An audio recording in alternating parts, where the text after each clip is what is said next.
जब आप security guard की जॉब में यूएई आते हैं अपने मुल्क से, तो सबसे पहले कंपनी का बंदा एयरपोर्ट में आता है आपको पिक करने के लिए।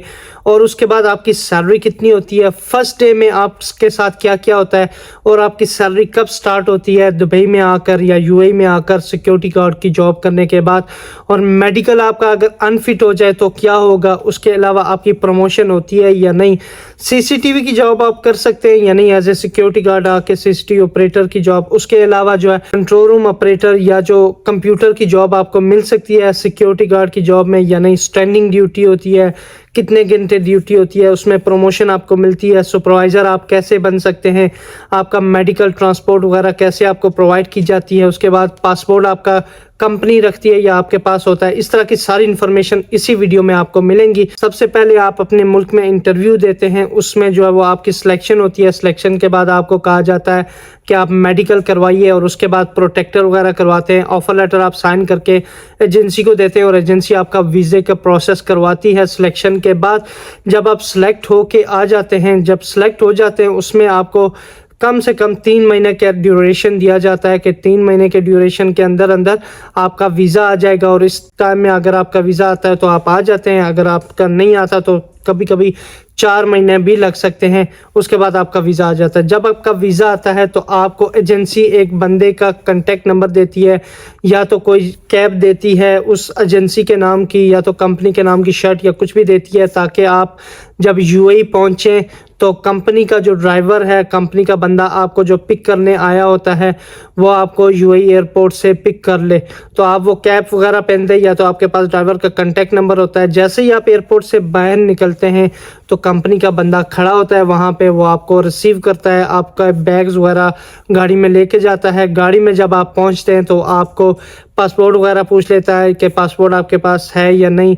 तो कभी कभी ड्राइवर उसी टाइम आपका पासपोर्ट ले लेता है, या तो कभी कभी आप जब कंपनी के कैंप ऑफिस में जाते हैं तो वहाँ पर आपका पासपोर्ट ले लिया जाता है एज ए सिक्योरिटी और सेफ्टी, यानी कि आपका पासपोर्ट कहीं गुम ना हो जाए। इस वजह से बचने के लिए आपका पासपोर्ट जो है वो ड्राइवर ले लेता है, या तो कंपनी आपका कैंप ऑफिस या कंपनी आपसे ले लेती है। हाँ, ये आपकी मर्जी है, एज पर जो दुबई के रूल हैं कि कंपनी जो है वो आपका पासपोर्ट नहीं रख सकती। ठीक है, अगर आप देना चाहें तो दे सकते हैं, नॉर्मली देते ही हैं सब लोग, क्योंकि 2 साल का या 1 साल का अरसा होता है। और रूम में जो है वो ये पासपोर्ट एक कीमती चीज़ है जो आप यूज़ करके आप अपनी कंट्री में वापस जा सकते हैं, इसलिए वो आप कंपनी को दे देते हैं ताकि कंपनी आपका पासपोर्ट संभाल कर रखे। उसके बाद जी फिजिकल फिटनेस जो है उसमें क्या होता है ये भी बताता हूँ। फिर आपके पास जब रूम में आप आ जाते हैं तो कंपनी आपको मैट्रेस वगैरह प्रोवाइड करती है, यानी कि जो बेड होते हैं बेड प्रोवाइड करके बेड का मैट्रेस प्रोवाइड करती है। उसके बाद जो बेड शीट्स होती हैं वो सारी प्रोवाइड करती हैं, एक ब्लैंकेट आपको कंपनी देती है। उसके बाद आपको बोला जाता है कि आप रेस्ट करें, कल आप ऑफिस में आ जाएं अपने डॉक्यूमेंट्स वगैरह लेके। कोई कंपनियां डॉक्यूमेंट्स उसी टाइम मांगती हैं, कोई बाद में मांगती हैं। तो सुबह जब आप ऑफिस में जाते हैं या तो वेरी नेक्स्ट डे आपको भेज दिया जाता है जी मेडिकल के लिए, या तो 2-3 दिन बाद जो है वो आपको मेडिकल के लिए भेजा जाता है। कंपनी बोलती है आप जाएं और मेडिकल करवाएं। सुबह सवेरे आपको उठ के जाना होता है मेडिकल के लिए। आपका वहाँ पे खून निकाल के मेडिकल का टेस्ट होता है, और टेस्ट अगर फेल हो जाए, किसी ने पूछा था तो क्या होता है, टेस्ट आपका अगर जो मेडिकल टेस्ट है वो आपका फेल हो जाए तो आपको कंपनी वापस भेज देती है। अगर मेडिकल टेस्ट फेल हो जाए तो एक चांस देते हैं कि अगर बड़ी बीमारी नहीं है तो ठीक है जी, आपको टाइफाइड वगैरह या बड़ी बीमारी है तो आपको कंपनी वापस भेज देती है, मेडिकल अनफिट हो जाए आपका। तो जब आपका मेडिकल पास हो जाता है उसके बाद आप कंपनी के ऑफिस में वापस आते हैं, कंपनी की अकोमोडेशन में आपके रूम में वापस आते हैं। उसके बाद आपकी सीरा की क्लासें वगैरह बुक करवाई जाती हैं, और सीरा की क्लासें बुक करवाने के बाद आपको डेट बता दी जाती है कि इस डेट को आप आ जाना, आपकी सीरा ट्रेनिंग स्टार्ट हो जाएगी। आपको ड्राइवर का नंबर वगैरह दे दिया जाता है, और टाइमिंग गाड़ी की, जो गाड़ी आपको पिक करेगी उसकी टाइमिंग आपको दे दी जाती है कि इस टाइम पे आपने आ जाना है, ताकि ड्राइवर आपको यहाँ से पिक कर ले। फिर आप जब वहाँ पर जाते हैं सीरा की ट्रेनिंग के लिए तो आपकी 3-4 दिन क्लासें होती हैं, जिसमें जो इंस्ट्रक्टर है वो सारी डिटेल्स आपको बताता है कि टेस्ट में क्या चीज़ आती है, ठीक है, कौन से जो क्वेश्चंस हैं वो इम्पोर्टेंट है। उसमें एक चीज़ आपने करनी होती है, हमेशा मैं कहता हूं कि जब आपका जो टीचर होता है वो आपको कोई क्वेश्चन बताता है कि इस क्वेश्चन को आप पॉइंट आउट कर लें, तो वो आप समझ जाना कि क्वेश्चन इंपॉर्टेंट है। 3-4 दिन में जो वो पढ़ाता है वही 5वें दिन जो है वो टेस्ट होता है और टेस्ट में वही चीज़ें आती हैं, ठीक है। 60% का टेस्ट होता है और उसमें MCQs वगैरह होते हैं। कंप्यूटर में आपको बैठना होता है, उससे पहले वो लोग आपको बताते हैं कि कैसे आपने कंप्यूटर इस्तेमाल करना है, कैसे टिक क्रॉस लगाने हैं। तो MCQs होते हैं, वो आपको फिल करने होते हैं और कुछ टाइमिंग होती है, उस टाइमिंग के दौरान आपको फिल करने होते हैं। जो क्वेश्चन आते हैं सिक्योरिटी गार्ड के जो सीरा के इंटरव्यू में, वो आपको जो आपका टीचर होता है जो 3-4 दिन आपको ट्रेनिंग देता है, ट्रेनर, वो आपको सारी चीज़ें बता देता है, वही क्वेश्चंस आपके आते हैं। उसके बाद आपका होता है जी फिटनेस टेस्ट। फिटनेस टेस्ट में आपकी रनिंग चेक की जाती है और रनिंग के अलावा आपका जो पुश और पुल, जो एक वेट थोड़ा होता है उसको पुश करना होता है, थोड़ा पुल करना होता है, वो चेक किया जाता है। एक लॉन्ग जंप होता है, इतना लॉन्ग नहीं होता, थोड़ा सा होता है, पर यह कि वो हर कोई इजीली पास कर सकता है। किसी ने पूछा कि रनिंग कितनी होनी चाहिए, तो रनिंग की जो ड्यूरेशन वो कोई नहीं है, पर यह कि 30 राउंड या 25 राउंड, कभी कभी 20 राउंड में जो है वो जो एग्जामिनर होते हैं वो लोग बोल देते हैं कि स्टॉप कर लें। उस दौरान आपने रुकना नहीं होता, ठीक है। एक जगह से आप जाएंगे दूसरे कोने में, दूसरे कोने से एक बड़ा हॉल होता है, हॉल के एक कोने से दूसरे में, दूसरे से एक में, इस तरह 20, 25, 30, 35 चक्कर वो आपसे लगवाते हैं और उस दौरान आपने रुकना नहीं है। अगर आप रुक गए तो आपको बोलेगा कि आप फेल हैं। जो उसकी बीप साउंड है, जो सीटी है, उसके बजने से पहले पहले वो आपने रुकना नहीं है, ठीक है। जैसे ही सीटी बजेगी तो आपने रुक जाना है। इसका मतलब है आपका फिटनेस पास हो गया। उसके बाद क्या होता है जी, उसके बाद आपका सीरा हो गया तो फिर आपकी ड्यूटी स्टार्ट होती है। जब आप कंपनी में, कैंप ऑफिस में वापस आते हैं तो उस वक्त आपका कैंप बॉस आपको बताता है कि कब आपकी ड्यूटी वगैरह स्टार्ट होगी।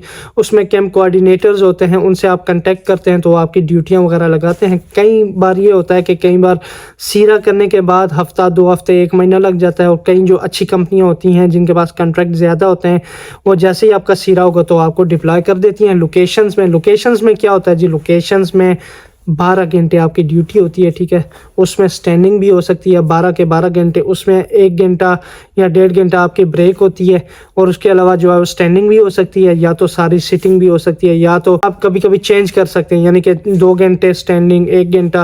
वो डिपेंड करता है आपकी लोकेशन पे और आपकी जो सुपरवाइज़र लोग हैं उन पे डिपेंड करता है कि वो आपको कैसे जो है वो फैसिलिटीज़ वगैरह दे सकते हैं। और उसके बाद क्या होता है जी, आपको यूनिफॉर्म वगैरह कंपनी खुद ही देती है। यूनिफॉर्म में आपको क्या दिया जाता है, शूज़ आपको दिए जाते हैं कंपनी की तरफ से, पैंट, 2 पैंटें, 3 शर्टें, और अगर आपकी लोकेशन में ब्लेज़र पहना जाता है तो आपको ब्लेज़र भी कंपनी देती है, टाई कंपनी देती है, ठीक है। ये सारी चीज़ें, और लॉन्ड्री जो है वो कंपनी प्रोवाइड करती है आपको, ताकि आप यूनिफॉर्म धोकर आप जा सकते हैं ड्यूटी के लिए साफ़ सुथरे होकर।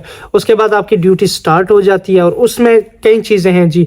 जो आपका टेस्ट होता है, आइज़ का टेस्ट होता है, उसमें क्या रिक्वायरमेंट्स होती हैं, तो यहाँ पर आपका कोई आई टेस्ट नहीं होता।